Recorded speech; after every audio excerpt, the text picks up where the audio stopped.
nothing about sex is being taught to 8-year-olds and younger. Well, wokeism is something that exponentially always expands, and unless it's reined in, it's not. It used to be something you could laugh at. Wokeism. There's no joke anymore. Speaking of no joke, we have Biden, the gaff machine, in his NATO trip, suggesting that U.S. troops will be, you know, fighting with the, in the Ukraine, suggesting that Putin should be toppled, suggesting two or three other things that were just bizarre, and it's getting so alarming that even Macron of France was scolding him and saying, like, listen, I'm trying to make progress. Please just be quiet. And then you see when he's at his press conference yesterday, he has not just cheat sheets, but like note cards, like a third, maybe a sixth grader would have, spelling out every question and his answers. This person is not. We've talked about it before, but it's starting to increase. It's starting to accelerate. He is not fit for the presidency.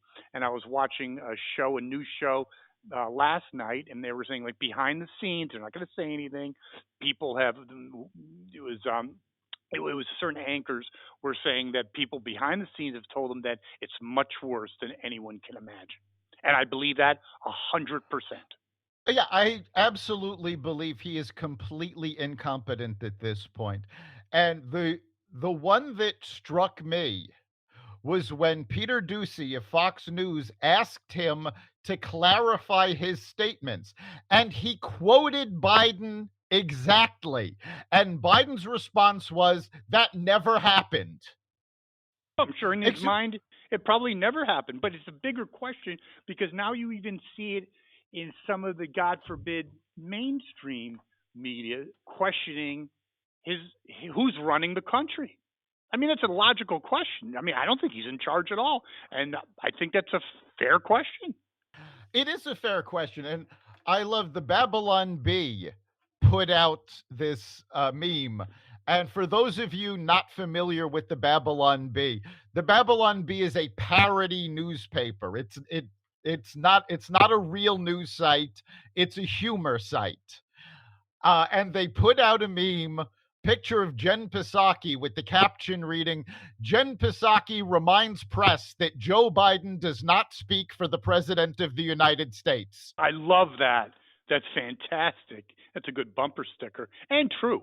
And you know something? As this goes on, it's getting worse. Even the way he walks, when he first started, yeah, he had a little gape to him, but now it's like weekends at Burn. It's getting because the pressures of the presidency are real. It's not running a lemonade stand. It's real. You get Barack Obama got it in there. He might have been 50 years old. Yeah. Looks a lot older now. Take a look at every president, a photo of them at their inauguration and a photo of them when they leave office. Whether it's 4 or 8 years, they look 20 years older. Of course, and that's what happened. It's a stressful job, and Biden is clearly not up to it. No, and it's really bad when other world leaders are essentially telling him, go sit in the corner, we'll take care of this. Oh yeah, it is very disturbing. It's very scary because no one's in charge. There's a lot of room for miscalculation. He gets angry really easy. There's more than a likelihood he'll say something, in his fit of anger that could really piss off someone like Putin, or send the wrong signal on what our intentions are. It is very disturbing. I blame the Democrats, I blame the media, and I blame his wife for getting this person in this position, a position he should never be in. No, he should never have been allowed to run for president. And what's really scary is the lengths they're going to cover it up. Because, the president is required to take a physical every year. They have refused to give him a cognitive test. Of course not. I mean, I'm saying they should, but I think a lot of that's going to change because I think 70% of the country is saying they should. Recent polls showed less than 30% of the country believe he's competent. And speaking of polls, as polls, even Democratic strategists are there are a lot. They were 40%. I think it's lower than that before the gaff machine went to Poland. I mean, this there's no floor to this. I'm telling you the. I mean, there's no floor. He's he's a machine that keeps on giving. He's just plummeting in the polls, and in fact, it's quite interesting that it looks increasingly like the Republicans will get both the House and Senate, and in response to that, Nancy Pelosi is playing the emotional card, obviously, saying that democracy itself is in question. And by the way, she's in question. I think she's the lowest rated, lower than Biden and Kamala, the lowest rated politician in America. Yeah, well, she's right. Democracy is in danger. When you have a party that pushes a phony Russia collusion scandal, Dangerous, by the way. phony impeachments, and then puts an incompetent person as their nominee, yes, democracy is in danger. And Nancy Pelosi is the one that put it in danger. We need to get rid of these people. And I mean all of them. These 100%. idiots on the left, these idiots who have been in the House and Senate for 40 years, who are out of touch with the American people. Goodbye to all of them. Then getting back to the whole global competition scenario, you look at other world leaders, they must be either laughing, rolling a doobie, or just besides themselves, thinking these people are running the most, at least at this point in time, the most powerful country in the Nancy, Chucky Schumer, Biden, Kamala. I mean, it's scary, but it's also funny. For they must be Yeah, but cracking up. you know what, though? We need to stop saying that. Look at what you just said was looking at the people who are running the most powerful nation in the world. We are no longer the most powerful nation in the world. And this is because of these idiots in charge. I mean, our educational system has fallen apart. Our economy is, still up Done. there, but it's dropping quickly. Our manufacturing Our capabilities, our intellectual manufacturing has been property. taken over by China. It is absolutely appalling what has happened to this. I mean, you could literally write this book and title it The Fall of the American Empire. Well, actually, Pat Buchanan wrote a book about 10 years ago. 100% correct. Name of the book is called Suicide of a Superpower. And we've said this when we were on terrestrial radio. If you designed a program to F a country up, you couldn't have done it better. Both parties. It's not just the Democrats. Right. Totally incompetent, totally, Blumenthal. These people, go down the list. These people are dinosaurs. I think they barely know what the internet is. I mean, these people, and they're running a country? Oh my God, it's No, and embarrassing. we said this back in the Obama administration, but it all goes back to the quote by Casey Stengel. How did you lose all those games? It was a team effort. It was a team effort, and it's also a team effort.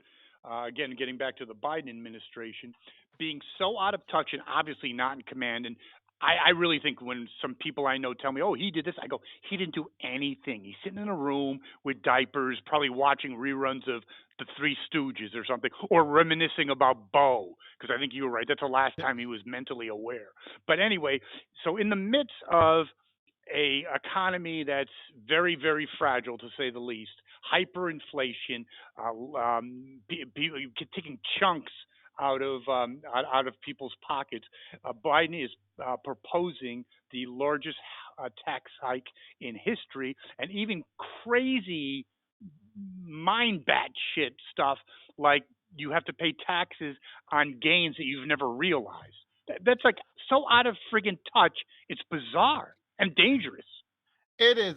I mean, let's be fair. He tried passing this same thing last year. And of course, it was stopped because there's no way to get something like this past the Senate. But does he have a brain? I mean, this is like he even Democratic strategies, not not Republicans or right wing whack jobs. I'm talking No, increasingly Democratic strategists saying he's got to pivot, but he's incapable of doing it. It's like the he's not. Yeah, Titanic.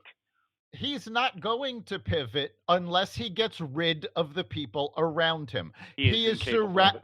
right. He's surrounded by leftists, and they're the ones that want these tax increases. They want the increased spending, and they are completely unaware of the fact that they are not the party's base.